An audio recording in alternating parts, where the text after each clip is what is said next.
the quiet hills of Canaan, a dramatic tale of ambition, struggle, and redemption unfolded. The story of Jacob, a man destined to become Israel, the father of a nation. Born to Isaac and Rebekah, Jacob was the younger of twin brothers. Even at birth, Jacob's life was marked by struggle. His twin, Esau, emerged first, but Jacob followed, gripping Esau's heel as if unwilling to be left behind. It was this tenacity that would define Jacob's life. The birthright deception.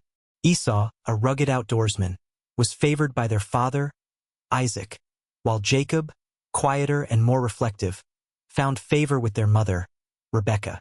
This division in the family set the stage for conflict. One fateful day, Esau returned from hunting, famished. Jacob, cooking a pot of lentil stew, seized the moment. "Sell me your birthright," Jacob proposed. Desperate, Esau agreed, trading his inheritance for a simple meal. It was a calculated move by Jacob, who valued the birthright more than Esau ever did. Years later, as Isaac grew old and blind, he sought to bless Esau, the firstborn. But Rebekah, overhearing this, devised a plan for Jacob to receive the blessing instead. Disguised in Esau's clothes and covered in goat skins to mimic his brother's hairy arms, Jacob approached his father. The deception worked, and Jacob received the coveted blessing. When Esau discovered the betrayal, his fury forced Jacob to flee for his life. The dream at Bethel.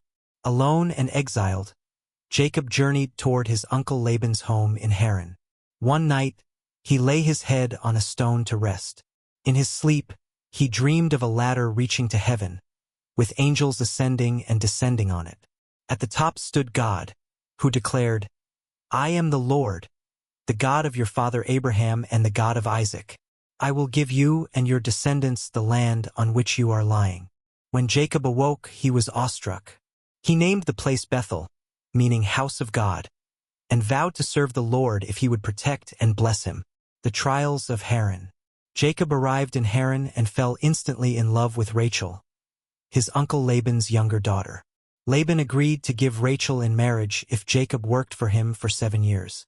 The years flew by for Jacob, so great was his love for her. But on the wedding night, Laban deceived Jacob, giving him Leah, Rachel's older sister, instead. When Jacob confronted Laban, the cunning uncle replied, "It is not our custom to give the younger daughter before the older one. Work another 7 years, and you may marry Rachel too." Jacob agreed, but the seeds of rivalry between the two sisters were sown, complicating family dynamics for years to come.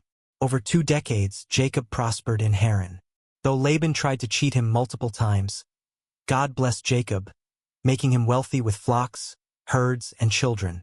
Eventually, God commanded Jacob to return to Canaan, saying, "I will be with you." Wrestling with God. As Jacob neared Canaan, he learned that Esau was coming to meet him with 400 men. Fearful of his brother's wrath, Jacob divided his family and possessions, hoping to appease Esau with gifts. That night, alone by the Jabbok River, Jacob encountered a mysterious man and wrestled with him until dawn. When the man saw he could not overpower Jacob, he touched Jacob's hip, dislocating it. Still, Jacob refused to let go.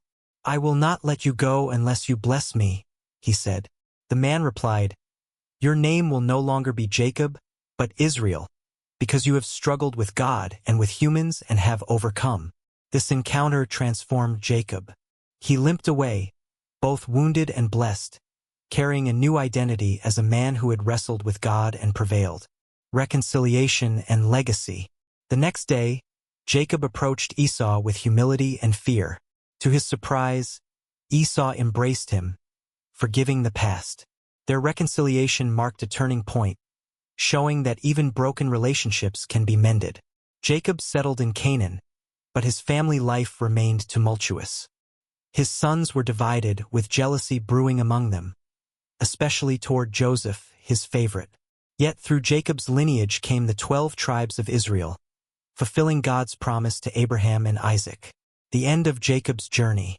In his old age, Jacob moved to Egypt to reunite with Joseph, whom he believed had been dead for years.